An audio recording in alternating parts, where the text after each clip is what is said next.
Las pirámides de Egipto. El mayor de estos monumentos fue la estructura más alta del mundo durante unos 4000 años. Constan de gigantescos bloques de piedra que pesan hasta 70 toneladas, pero fueron hechas por un pueblo que ni siquiera conocía la rueda. Hoy examinaremos las pirámides de Egipto en Maravillas Modernas.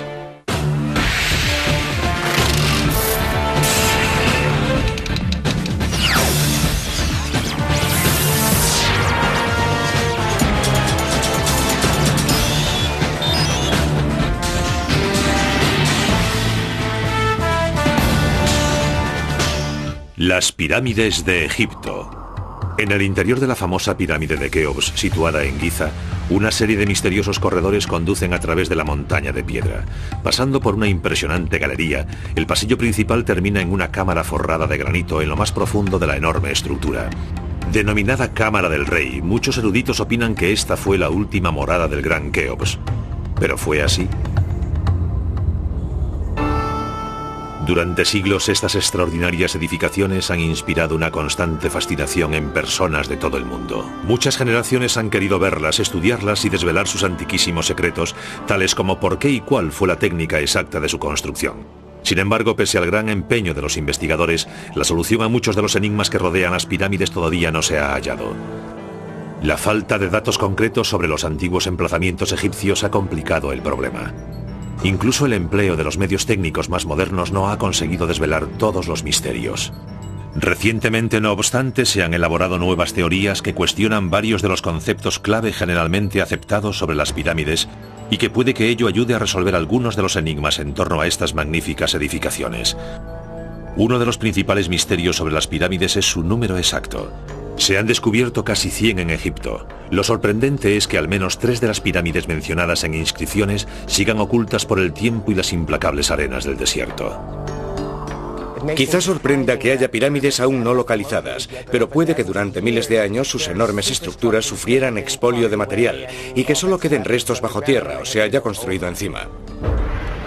Construidas durante un periodo de casi 1000 años, desde el 2630 al 1640 a.C., las pirámides son maravillas culturales y arquitectónicas de proporciones gigantescas. No solo son edificios de una grandiosidad increíble, sino también de las pocas maravillas del mundo antiguo que aún se conservan. El propósito de la pirámide es el de servir como tumba del rey, pero eso no es más que el principio, porque debemos comprender por qué el rey de Egipto necesitaba contar con una tumba semejante. La pirámide es el exponente arquitectónico del ascenso del faraón al sol. Ese era su destino después de muerto. La pirámide es el lugar donde tiene lugar la gran transformación, en la que el faraón renace. Un antiguo proverbio árabe reza: el hombre teme al tiempo, pero el tiempo teme a las pirámides. Sin embargo, la denominada época dorada de la construcción de las pirámides solo duró 150 años durante la cuarta dinastía del antiguo reino egipcio. Y las pirámides más grandes, las de la llanura de Giza cerca de El Cairo, se construyeron en un periodo de solo 3 generaciones. Extraordinarios logros arquitectónicos, las pirámides también fueron piezas claves de instalaciones a menudo muy extensas que incluían templos y tumbas más pequeñas denominadas necrópolis. La palabra necrópolis significa ciudad de los difuntos, así que la pirámide en sí misma solo es un monumento que cubre la tumba del faraón. Anexo a la pirámide hay un templo, después una larga avenida que conduce al valle, donde hay otro templo. En este templo se hacen ofrendas ante la estatua del rey y hay gran cantidad de personal que se dedica a cuidar las instalaciones. La legendaria Esfinge, también en Giza, forma parte de una de esas necrópolis construida en torno a la pirámide del hijo de Keops, Kefren. Podemos conocer la razón por la que se construyeron las pirámides, pero el origen de su forma concreta aún no está aclarado. En los enterramientos egipcios más antiguos, el cadáver se colocaba en un pozo poco profundo. Después se cubría con una gran roca o un montón de piedras. Estas no solo servían para impedir que los chacales desenterrasen los cadáveres, sino que seguramente se usaban para representar la colina primigenia de donde los egipcios creían que surgía toda la vida. Los antiguos egipcios dependían del Nilo, que era la fuente de su vida y sustento. El Nilo se desbordaba todos los años. Tras el desbordamiento y la retirada de las aguas, la tierra volvía a ser otra vez visible. Y eso se convirtió en metáfora de la creación. La colina primigenia fue la primera tierra que se vio cuando las aguas, en tiempos de la creación, empezaron a retirarse. Y fue sobre esa colina primigenia sobre la que se alzó el sol por primera vez. Esa colina es la pirámide. Representa la colina primigenia, a partir de la cual Dios creó todo Egipto.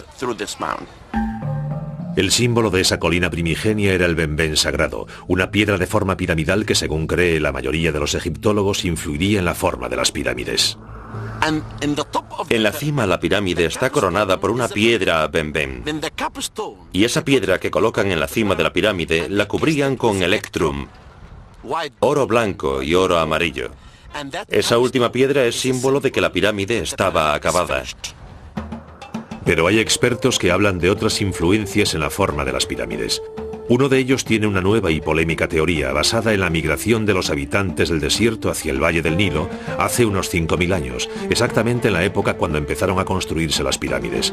Según esa teoría, los recién llegados llevaron consigo los conocimientos del desierto y eso pudo haber influido en la forma de las pirámides. Un factor muy importante en el desierto occidental es que los únicos accidentes del paisaje que se ven por todas partes tienen forma cónica o piramidal. Las colinas picudas son lo que más abunda en el paisaje. Aquí vemos unas formas cónicas en pleno desierto, a unos 480 kilómetros al oeste del Nilo. Los antiguos egipcios habrían visto estas formas y sentirían el impulso de dar esa configuración a sus estructuras, que se conservarían pese al azote del viento. Estas formas naturales pudieron ser, en mi opinión, las precursoras de las pirámides.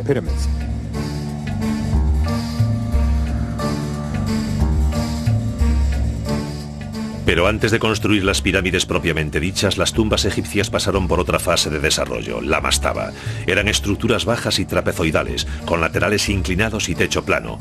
Hechas de ladrillos de barro, quizás derivaron de las tumbas que imitaban a la colina primigenia. El término árabe mastaba significa banco, aunque son mayores que cualquier banco, pero mastaba es la palabra que denomina la superestructura de una tumba privada. La tumba egipcia en realidad consta de dos partes. Hay una bajo tierra, que es la cámara mortuoria, y está la parte sobre la superficie, que podía practicarse en una colina o ser un monumento construido, como la mastaba. Con las mastabas los egipcios dieron los primeros pasos hacia la pirámide clásica. La siguiente etapa llegó en torno al 2630 a.C., durante la tercera dinastía, bajo el reinado del faraón Zoser, cuando el arquitecto de Zoser, Imhotep, empezó a construir la famosa pirámide escalonada de Saqqara. En la tercera dinastía, precedente de la cuarta, hubo un arquitecto genial llamado Imhotep. Él inició una revolución arquitectónica, pasando de construir con ladrillos de barro a la piedra caliza. Y a él le debemos la denominada pirámide escalonada, una mastaba sobre otra, hasta alcanzar 6 mastabas. Constituyó una revolución. Con casi 60 metros de altura y una base que mide 120 por 108 metros, muchos expertos creen que la pirámide escalonada es la mayor edificación de la historia construida completamente de piedra y la primera pirámide de cualquier tipo construida en Egipto.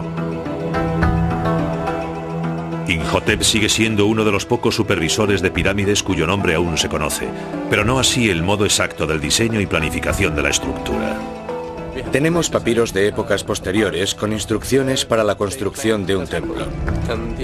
Sabían por adelantado cuántas personas necesitarían, cuánta comida tendrían que llevar al lugar y cuántas piedras serían necesarias.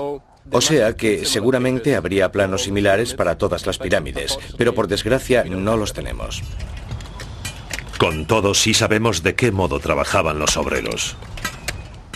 Para mover las piedras utilizaban palancas, tornos y cuerdas, normalmente tiradas por grupos de hombres que cantaban animándose al 1, 2, 3, tirad, por ejemplo.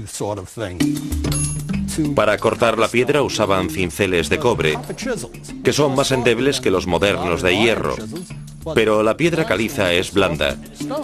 Por supuesto que da mucho trabajo, pero tenían personal suficiente para hacerlo. El resultado es un monumento de tanta precisión como grandiosidad. Pese a la extraordinaria simetría de la estructura final, las investigaciones arqueológicas han demostrado que Imhotep al principio no planeó que la estructura fuese escalonada. Empezó con la mastaba, después construyó otra mayor, y luego empezó a poner una sobre otra, como si fuese una escalera hacia el cielo. Seguimos sin saber por qué se fue ampliando la pirámide escalonada. Aunque la pirámide escalonada era un monumento impresionante, pocos faraones posteriores la copiaron. En lugar de ello, pronto pasaron a una nueva forma, que planteó nuevas dificultades a sus constructores y cambiaría la configuración de las pirámides para siempre. Medio siglo después de que el faraón Zoser construyese la pirámide escalonada, en el 2630 a.C., el faraón Snefru llegó al trono de Egipto. Se convertiría en el mayor constructor de la historia del país. Insatisfecho con sus propias construcciones, Snefru erigió nada menos que 3 enormes pirámides durante un reinado que pudo durar unos 50 años. La primera fue la denominada Pirámide Derruida de Maidun, iniciada sobre el 2575 a.C. Durante su construcción, Snefru decidió cambiar la forma de esta pirámide varias veces. El motivo de ello se desconoce, pero el modo de hacerlo sí se conoce con detalles.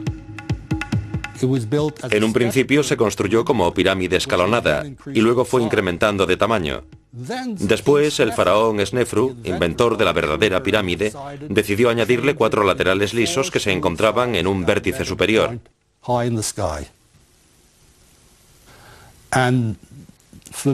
En mi opinión, fue uno de los logros más increíbles que he hallado en mis investigaciones.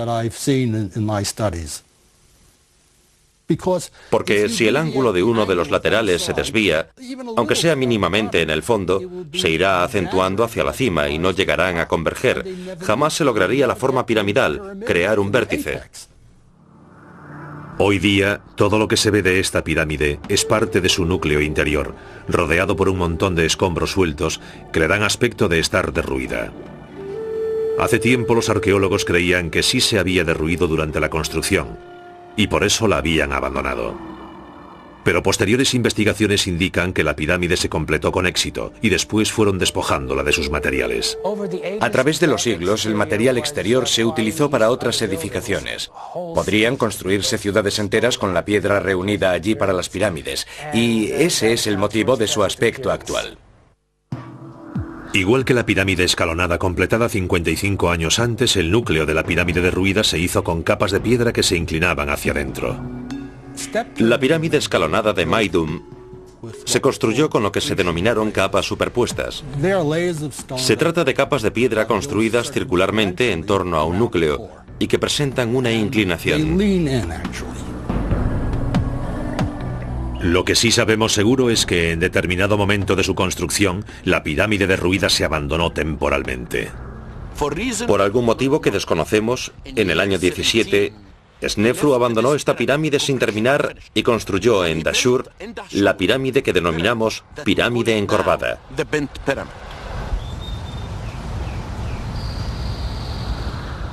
Esa pirámide sí está terminada.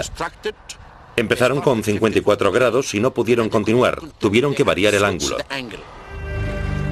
La encorvada fue la primera pirámide proyectada desde el principio para contar con laterales lisos.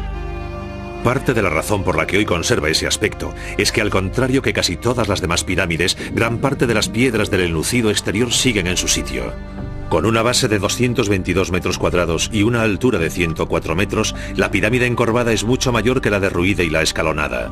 Con todo, poco después de iniciada la construcción, surgieron problemas que aún pueden apreciarse en la estructura hoy día. Fueron levantando la construcción y descubrieron que empezaban a formarse grietas, internas y externas.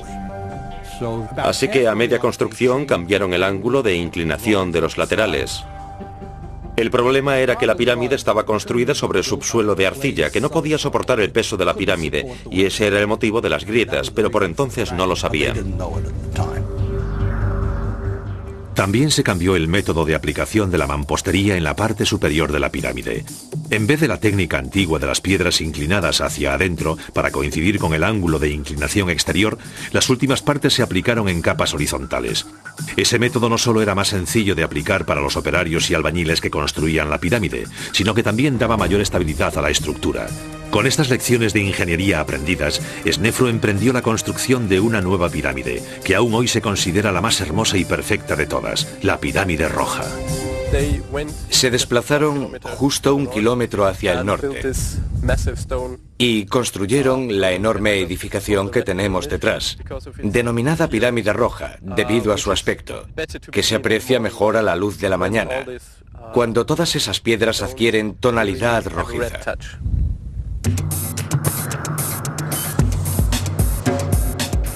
Con 278 metros cuadrados de base y una altura de 104 metros, la pirámide roja tiene mayor volumen, pero no más altura que la pirámide encorvada.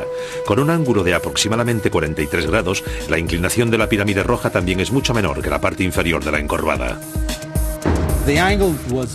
El ángulo se hizo tratando de copiar el superior de la pirámide encorvada, porque les parecía que era el ángulo más seguro para construir estos edificios. Pero el rasgo más importante de la pirámide roja es la forma de ensamblado de las piedras.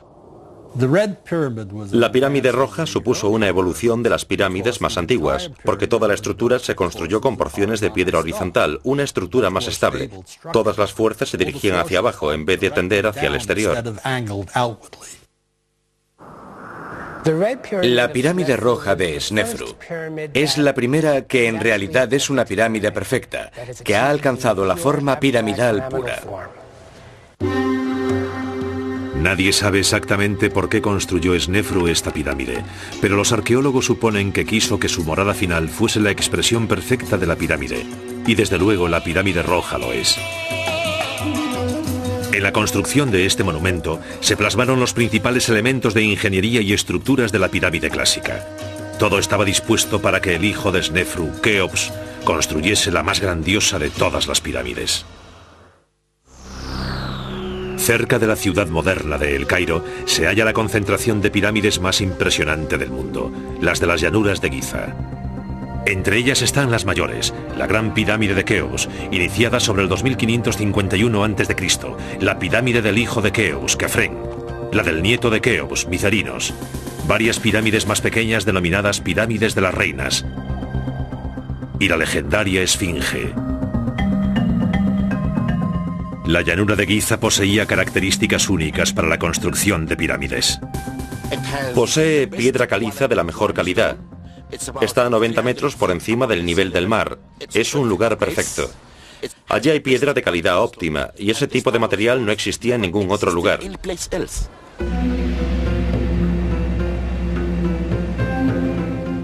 Giza también estaba a menos de 1,5 kilómetros de las orillas del Nilo, y el traslado de la mano de obra y los suministros hasta el lugar era más sencillo. El Nilo era la mayor vía de comunicación en el antiguo Egipto. No había carreteras preparadas, así que el río era fundamental. La piedra se transportaba por el río en grandes barcazas, no solo la caliza de una de las orillas del río hasta la otra orilla, sino también granito de lugares a cientos de kilómetros al sur. Antes de que pudiese empezar la construcción de la Gran Pirámide, sus constructores tuvieron que idear un modo de allanar por completo la base. Muchos egiptólogos creen que emplearon agua para ello. Primero se excavaba una zanja poco honda alrededor del lugar, y después se llenaba de agua. Puesto que la superficie del agua tendría exactamente la misma altura en todas las partes de la zanja, los egipcios solo tenían que allanar la parte de tierra hasta el nivel del agua. Pero no todo el mundo cree que este fuera el método empleado en la Gran Pirámide. Martin Eisler es escultor y lleva unos 30 años estudiando las técnicas de construcción egipcias. Ha elaborado varias teorías polémicas sobre la construcción de las pirámides, basadas en décadas de minuciosa investigación y observación. No creo en absoluto que la Gran Pirámide la allanaran aplicando el método del agua. Creo que lo hicieron mediante algo no más complejo que este instrumento, llamado nivel escuadra. Se trata de un ángulo, como se ve, con dos lados y una plomada que pende del vértice. Hay una marca en el centro que indica cuándo está nivelado el objeto. Se nivela una pequeña zona con esto y se instalan dos postes separados unos metros y se coloca una tabla sobre esos postes.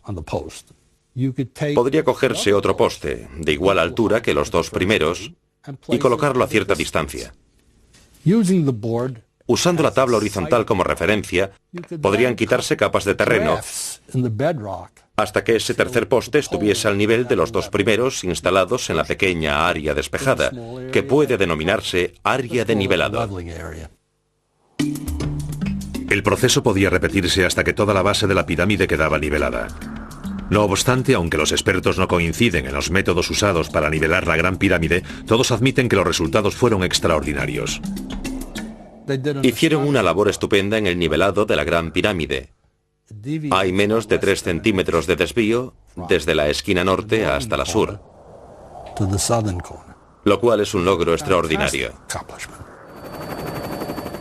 La siguiente etapa fue hacer la base. Algo muy importante porque la orientación de la pirámide era vital por motivos religiosos. Se ha escrito mucho sobre la cercana alineación de las pirámides a los puntos cardinales, norte, sur, este y oeste. Porque al igual que la pirámide apunta hacia arriba, al cielo, este también está anclado a la tierra por la pirámide, porque los egipcios asociaban los puntos cardinales con el ciclo del sol, con el cielo y también con las constelaciones. Por lo general se acepta como teoría que las pirámides se orientaron mediante observaciones estelares. Dividiendo el ángulo entre los puntos donde una estrella concreta se eleva y se pone en el horizonte, puede obtenerse la dirección del norte verdadero. Pero otros expertos, entre ellos Martin Eisler, creen que los egipcios usaron otro método. Es muy difícil que fijándose en una estrella distante se logre la precisión alcanzada por los egipcios. Creo que orientaron las pirámides mediante las sombras proyectadas por el sol. Primero, los constructores colocarían una estaca perpendicular denominada gnomon clavada en el suelo.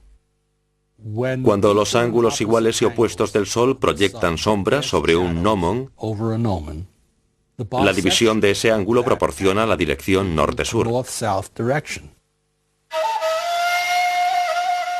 Fuese cual fuese el método, la Gran Pirámide fue alineada casi a la perfección. Sus laterales tienen una variación de menos de una 1/15 parte de un grado respecto a los puntos cardinales.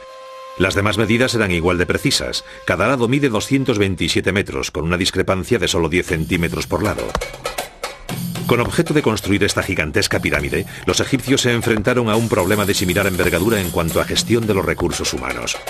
Contrariamente a lo que suele creerse, el trabajo no lo realizaron cientos de miles de esclavos, sino campesinos reclutados que integraban cuadrillas, es decir, campesinos que trabajaban para el Estado, seguramente para pagar los impuestos.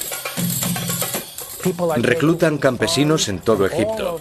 Los concentran en un lugar concreto, por ejemplo Giza, y allí trabajan en cuadrillas organizadas, dirigidas por expertos albañiles y arquitectos, para construir la Gran Pirámide, que se convierte en símbolo de identidad nacional. Los obreros vivían y morían en una ciudad creada para ellos en el lugar, que fue descubierta y excavada a principios de los años 90.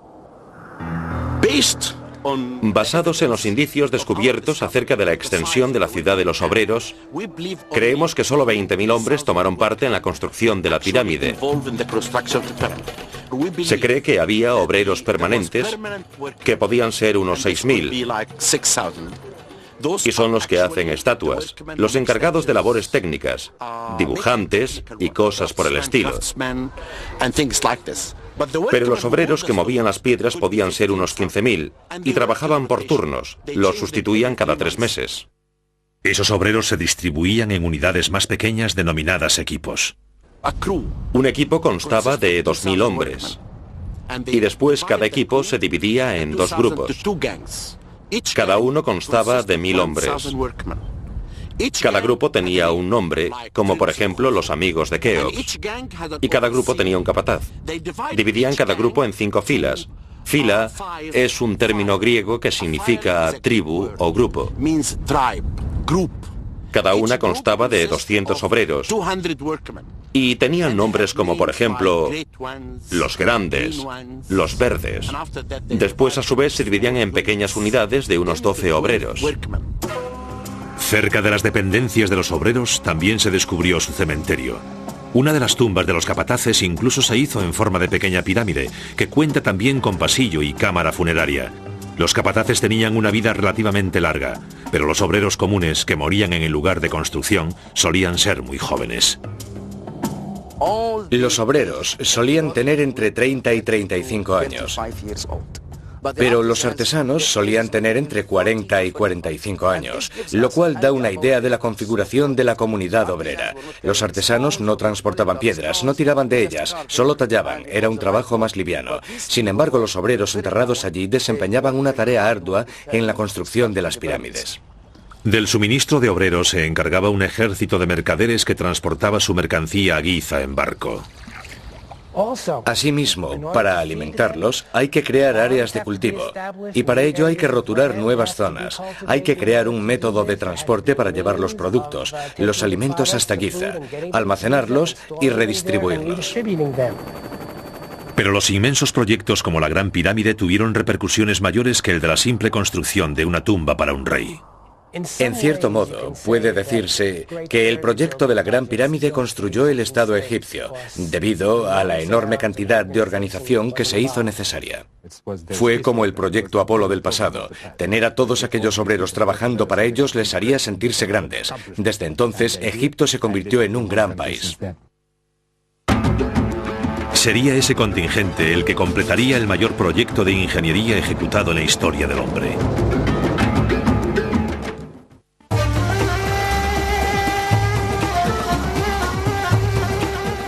Los obreros que extrajeron la mayor parte de la piedra para las pirámides de Giza trabajaron en el lugar que hace muy poco se libró de escombros.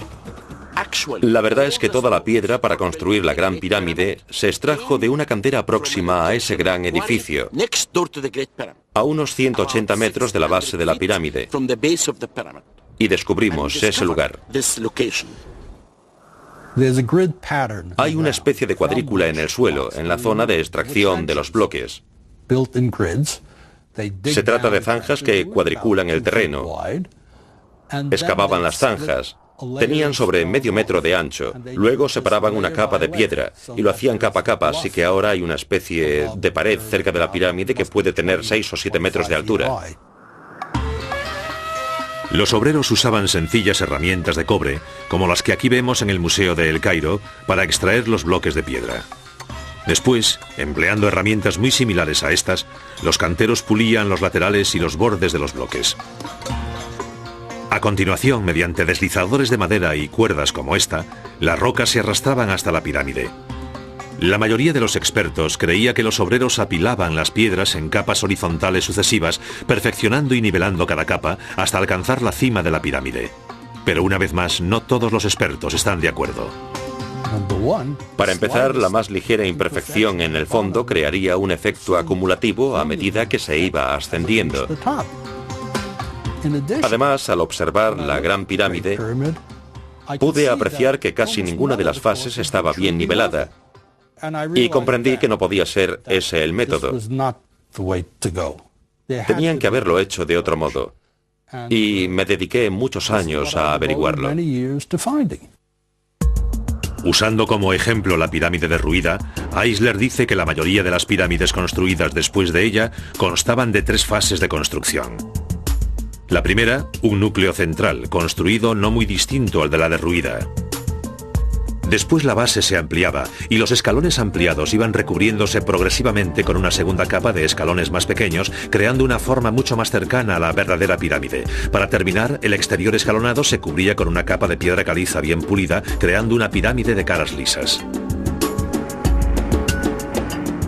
Como la Gran Pirámide conserva gran parte de la piedra original, es imposible saber si en su construcción se empleó ese método de 3 pasos.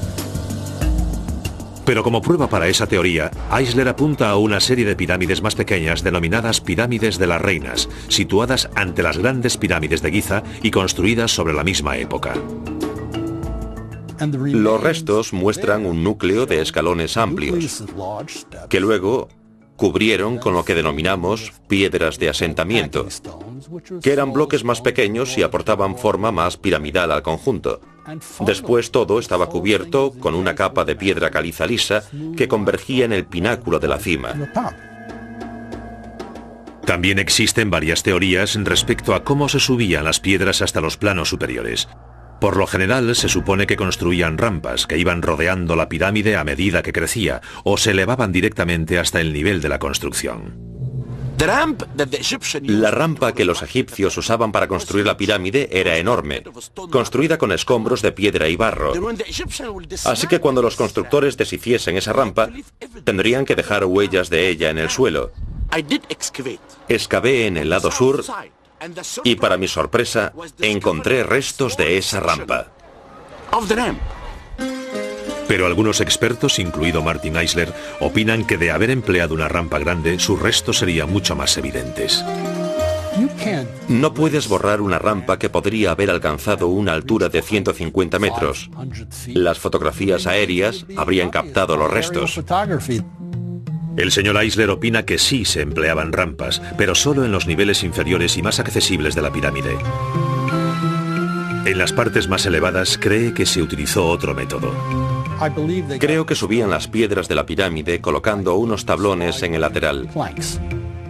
Y luego un grupo de hombres situados en una posición más elevada tiraba de la piedra, enrollando una cuerda alrededor de un tronco colocado más arriba. Todo el proceso se haría más sencillo usando palancas a medida que iba subiendo la piedra. Con la ayuda de las palancas y la de los hombres situados arriba, creo que lograrían poner esas piedras en su sitio. La verdad es que en muchas pirámides, las piedras presentan muescas aún visibles que podrían ser del uso de las palancas. Aunque polémica, la teoría de la colocación de las piedras mediante cuerdas y palancas carece de las pegas que presentan las diversas hipótesis de las rampas, pero desde luego nadie sabe aún con seguridad cómo los antiguos egipcios, una cultura que ni siquiera conocía la rueda, logró esta extraordinaria hazaña de la ingeniería. Una vez colocados todos los bloques en su lugar, la Gran Pirámide fue coronada por una pieza triangular de granito que representaba la piedra Beben sagrada, símbolo de la colina primigenia, muy parecida a esta hallada en Giza, que bien pudo haber estado cubierta por una capa de oro. Después, usando los mismos métodos empleados para subir y colocar las otras piedras, el cuerpo de la pirámide se cubría con una capa de piedra caliza blanca pulida. Brillando iluminada por el sol del desierto, el aspecto final de la pirámide debía de ser espectacular, dando a los que habían trabajado en ella una inmensa sensación de orgullo. Su altura final fue de 144 metros, que la convirtió en la construcción más alta del mundo, hasta que se construyó la Torre Eiffel en 1890. Se calcula que consta de unos 2.300.000 bloques de piedra, cada uno de 2,5 toneladas de peso. Muchos arqueólogos creen que su construcción total llevó casi 23 años. Aunque el exterior de la Gran Pirámide es impresionante, el interior no le va a la zaga. Como en el caso de todas las pirámides anteriores, posee varios túneles y cámaras. La disposición interior de la pirámide de Keops es compleja. Hay 3 cámaras funerarias, y hoy día no hay acuerdo sobre si realmente hay 3, si fueron las proyectadas en un principio o si luego cambiaron de planes. Debido a esas múltiples cámaras y al detalle de que la pirámide sufrió el expolio de su contenido hace tiempo, nadie sabe seguro con exactitud dónde fue enterrado Keops. Pero a la que se supone como verdadera cámara funeraria del faraón se llega por un largo pasillo que después desemboca en una inmensa galería ascendente, la denominada Gran Galería. Un corredor mensulado de cerca de 45 metros de longitud y 8 metros de altura. Mensulado significa que la cabecera o extremo corto de los bloques se va acercando cada vez más y más, o sea que es como una especie de escalera invertida que acaba uniéndose en la parte superior. Para terminar, la Gran Galería conduce al centro de la Gran Pirámide. Debido a que esta cámara es la única de las 3 interiores de la pirámide que contiene un sarcófago, la mayoría de los expertos cree que aquí fue el lugar de enterramiento del faraón Keops. Está forrada por completo de granito, lo cual es extraordinario, porque el granito es una piedra asociada al sol y adquiere tonalidad roja al iluminarse. Con 9 metros por 5 y casi 6 de altura, el techo de la cámara del faraón consta de varias losas de granito enormes, cada una de más de 70 toneladas. Por encima hay también una serie de techos falsos, elaborados para reducir el enorme peso de la parte superior sobre la cámara y que han funcionado a la perfección durante 40 siglos.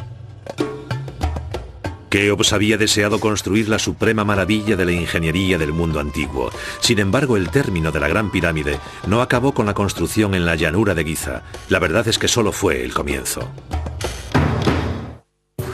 La segunda Gran Pirámide de la llanura de Giza la construyó el hijo de Keops, el faraón Kefren.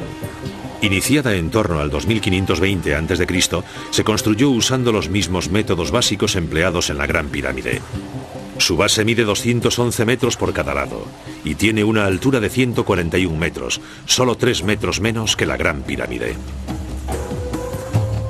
Pero como está construida sobre un terreno elevado 10 metros más que el de la Gran Pirámide, parece que la de Kefren es aún mayor.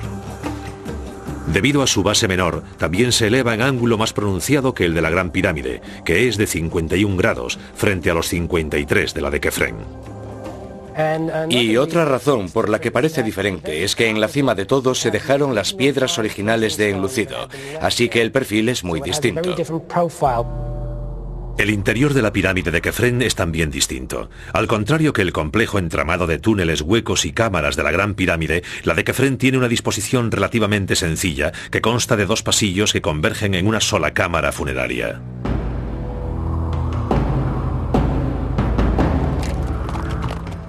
La colosal estatua que tengo detrás representa a Micerinos, o Menkaura, que construyó la tercera pirámide y el complejo anexo en la necrópolis de Giza. Con una base de 100 metros por 102, la pirámide de Micerinos cuenta con una altura de 64 metros, en un ángulo de poco más de 51 grados, lo cual la hace considerablemente menor que la pirámide de Kefren. También posee menos de una décima parte de la masa estructural de la Gran Pirámide. Pero solo se ve pequeña comparada con las otras dos, porque la pirámide de Micerinos es enorme, tan grande como la pirámide escalonada. La de Micerinos se distingue por tener los niveles inferiores cubiertos de granito en vez de piedra caliza, así que sería mucho más colorida.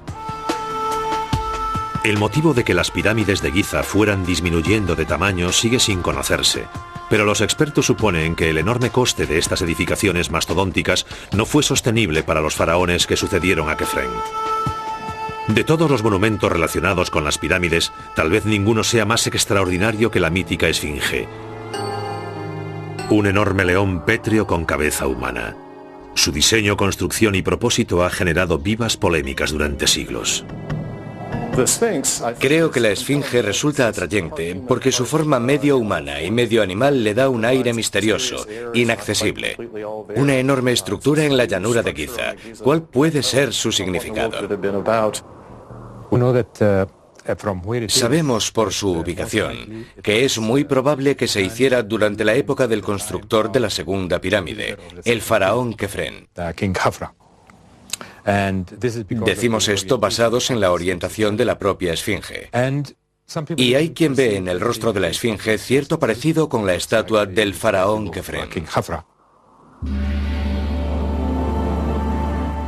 Con 72 metros de largo y 20 de altura, la Esfinge fue la primera escultura de dimensiones colosales del antiguo Egipto. Sus constructores empezaron excavando una zanja en forma de U en una base de piedra caliza de la llanura de Giza. Después esculpieron el cuerpo en el bloque de piedra que quedó en el centro de la U, transformando el cuerpo del monumento en parte de la propia llanura. Una teoría reciente establece un vínculo incluso más directo aún entre la Esfinge y el paisaje natural. De verdad creo que si nos fijamos en la ubicación de la Esfinge, veremos que forma más parte del entorno de lo que todo el mundo admite. ¿Por qué digo esto? Porque hay construcciones casi idénticas a ella, no a las demás, formadas por la erosión natural. Esas construcciones naturales se denominan leones de barro. Aquí vemos el Yardán, o león de barro, o esfinge natural. Hay gran abundancia de ellos en los desiertos occidentales de Egipto. Por eso digo que los egipcios antiguos quizás tomaron esta forma de la naturaleza, sabiendo que forma parte de la majestuosidad del paisaje. Durante cientos de años se ha dicho que hay túneles secretos y cámaras en el interior de la Esfinge. No hace mucho esas teorías se pusieron a prueba mediante un radar de penetración subterránea. Hicieron pruebas en toda el área y demostraron que en realidad no hay nada bajo la Esfinge. Es de roca maciza, de roca viva, y no oculta nada en su interior. De lo antiquísimo y respetado que siempre ha sido este monumento, da fe el que su primera restauración se realizase hace casi 1100 años, después de la muerte de Kefren, ordenada por el faraón Tumosis IV en torno al 1400 a.C. Una estela de granito de 4 metros de altura y 15 toneladas de peso, erigida por Tumosis en el lugar, relata que siendo un joven príncipe, pero no el heredero, realizó una expedición de caza cerca de la Esfinge. Tras una pausa para descansar, se quedó dormido a la sombra de la cabeza de la estatua, que por entonces era la única parte del monumento que permanecía por encima de las arenas del desierto. Y la Esfinge se le apareció en sueños y le dijo: Tumosis, hijo mío, me muero por culpa de la arena. Si me quitas la arena de la cabeza, te haré rey de Egipto. Y ese príncipe acabó convirtiéndose en rey de Egipto. Así que puede decirse que Tumosis es el primer arqueólogo del mundo. Y fue el primero que restauró la Esfinge. La Esfinge se construyó para custodiar las pirámides durante toda la eternidad. Sin embargo, pese a su grandiosidad, no ha logrado impedir los expolios del hombre, porque todas las fabulosas riquezas del interior de las pirámides, sin excepción alguna, fueron saqueadas por los ladrones de tumbas hace tiempo. Lo cierto es que posteriormente los arqueólogos lograron hallar los pasillos interiores de las pirámides tan solo conseguir los túneles practicados por los ladrones, como por ejemplo este en la tumba de Micerino situada en Giza. Algunos creen que por ese motivo se abandonó la construcción de grandes pirámides inmediatamente después de la época dorada de la Cuarta Dinastía, aunque otros opinan distinto. Personalmente creo que dejaron de construir pirámides porque el país estaba unificado. Ya que si admitimos que Keops logró crear con su pirámide un sentimiento de orgullo y el surgimiento de un gran pueblo, a partir de entonces no serían más que tumbas y no resultaría práctico. O sea, que empezarían a hacerlas más pequeñas. El interés pasó del tamaño de la pirámide a la creación de instalaciones anexas a la pirámide, así que los templos se expandieron, se hicieron más complejos y los templos del valle se hicieron más grandes y mucho más complejos. Después de eso, las pirámides fueron disminuyendo de tamaño y acabaron por desaparecer. Irónicamente, la mayoría de estas pirámides tardías, tal como la pirámide negra de Dashur, se hicieron con un núcleo de ladrillos de barro para acelerar la construcción, y después se cubrieron con una capa de caliza.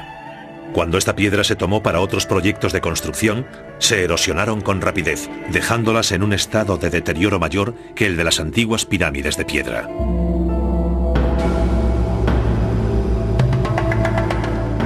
Pese al largo tiempo de conservación de las pirámides y a lo mucho que se han estudiado, las nuevas investigaciones prometen desvelar más datos aún sobre sus antiguos misterios.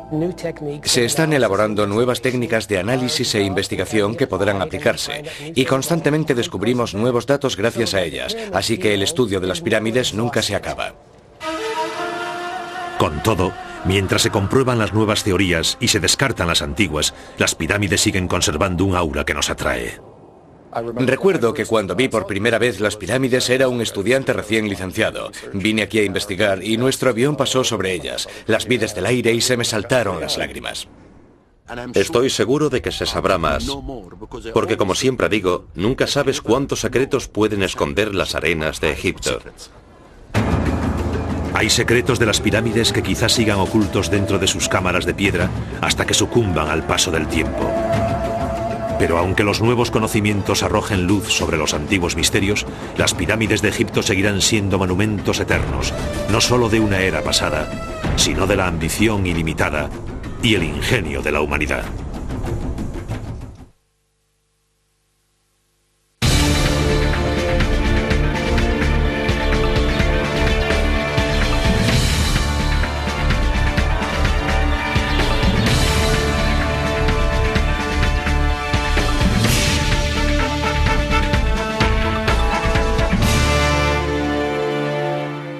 Un factor muy importante en el desierto occidental es que los únicos accidentes del paisaje que se ven por todas partes tienen forma cónica o piramidal. Las colinas picudas son lo que más abunda en el paisaje. Aquí vemos unas formas cónicas en pleno desierto, a unos 480 kilómetros al oeste del Nilo. Los antiguos egipcios habrían visto estas formas y sentirían el impulso de dar esa configuración a sus estructuras, que se conservarían pese al azote del viento. Estas formas naturales pudieron ser, en mi opinión, las precursoras de las pirámides.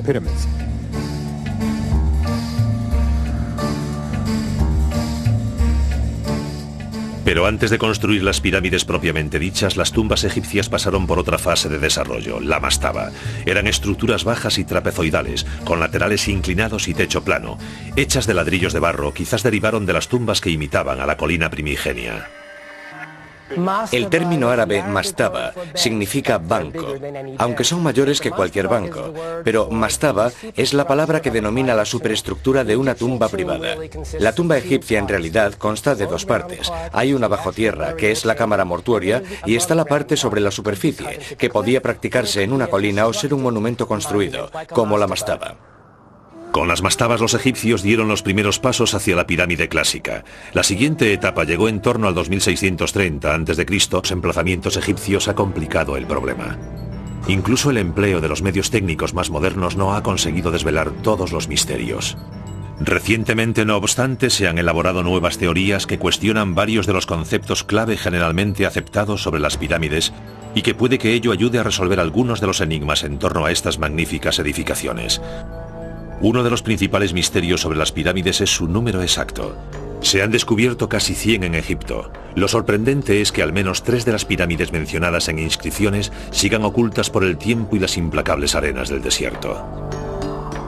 Quizás sorprenda que haya pirámides aún no localizadas, pero puede que durante miles de años sus enormes estructuras sufrieran expolio de material y que solo queden restos bajo tierra o se haya construido encima. Construidas durante un periodo de casi 1000 años, desde el 2630 al 1640 a.C., las pirámides son maravillas culturales y arquitectónicas de proporciones gigantescas. No solo son edificios de una grandiosidad increíble, sino también de las pocas maravillas del mundo antiguo que aún se conservan. El propósito de la pirámide es el de servir como tumba del rey, pero eso no es más que el principio, porque debemos comprender por qué el rey de Egipto necesitaba contar con una tumba semejante. La pirámide es el exponente arquitectónico del ascenso del faraón al sol. Ese era su destino después de muerto. La pirámide es el lugar donde tiene lugar la gran transformación, en la que el faraón renace. Un antiguo proverbio árabe reza: el hombre teme al tiempo, pero el tiempo teme a las pirámides. Sin embargo, la denominada época dorada de la construcción de las pirámides solo duró 150 años durante la cuarta dinastía del antiguo reino egipcio. Y las pirámides más grandes, las de la llanura de Giza cerca de El Cairo, se construyeron en un periodo de solo 3 generaciones. Extraordinarios logros arquitectónicos, las pirámides también fueron piezas claves de instalaciones a menudo muy extensas que incluían templos y tumbas más pequeñas denominadas necrópolis. La palabra necrópolis significa ciudad de los difuntos, así que la pirámide en sí misma solo es un monumento que cubre la tumba del faraón. Anexo a la pirámide hay un templo, después una larga avenida que conduce al valle, donde hay otro templo. En este templo se hacen ofrendas ante la estatua del rey y hay gran cantidad de personal que se dedica a cuidar las instalaciones. La legendaria Esfinge, también en Giza, forma parte de una de esas necrópolis construida en torno a la pirámide del hijo de Keops, Kefren.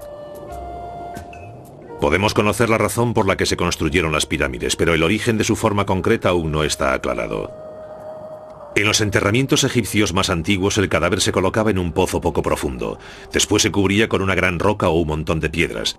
Estas no solo servían para impedir que los chacales desenterrasen los cadáveres, sino que seguramente se usaban para representar la colina primigenia de donde los egipcios creían que surgía toda la vida. Los antiguos egipcios dependían del Nilo, que era la fuente de su vida y sustento. El Nilo se desbordaba todos los años. Tras el desbordamiento y la retirada de las aguas, la tierra volvía a ser otra vez visible. Y eso se convirtió en metáfora de la creación. La colina primigenia fue la primera tierra que se vio cuando las aguas, en tiempos de la creación, empezaron a retirarse. Y fue sobre esa colina primigenia sobre la que se alzó el sol por primera vez. Esa colina es la pirámide. Representa la colina primigenia, a partir de la cual Dios creó todo Egipto. El símbolo de esa colina primigenia era el benben sagrado, una piedra de forma piramidal que, según cree la mayoría de los egiptólogos, influiría en la forma de las pirámides. En la cima la pirámide está coronada por una piedra benben. Y esa piedra que colocan en la cima de la pirámide la cubrían con electrum, oro blanco y oro amarillo.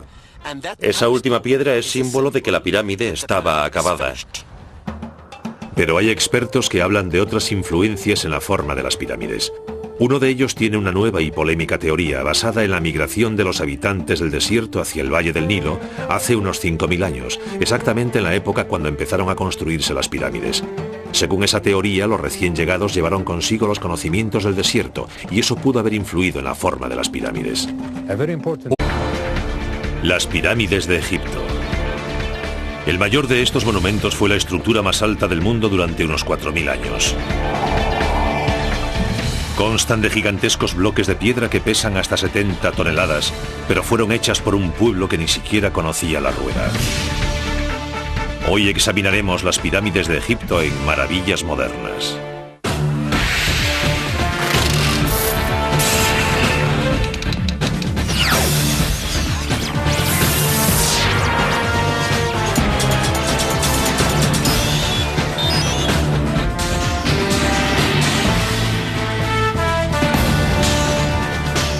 Las pirámides de Egipto. En el interior de la famosa pirámide de Keops, situada en Giza, una serie de misteriosos corredores conducen a través de la montaña de piedra. Pasando por una impresionante galería, el pasillo principal termina en una cámara forrada de granito en lo más profundo de la enorme estructura. Denominada Cámara del Rey, muchos eruditos opinan que esta fue la última morada del gran Keops. ¿Pero fue así? Durante siglos, estas extraordinarias edificaciones han inspirado una constante fascinación en personas de todo el mundo. Muchas generaciones han querido verlas, estudiarlas y desvelar sus antiquísimos secretos, tales como por qué y cuál fue la técnica exacta de su construcción. Sin embargo, pese al gran empeño de los investigadores, la solución a muchos de los enigmas que rodean las pirámides todavía no se ha hallado. La falta de datos concretos sobre los antiguos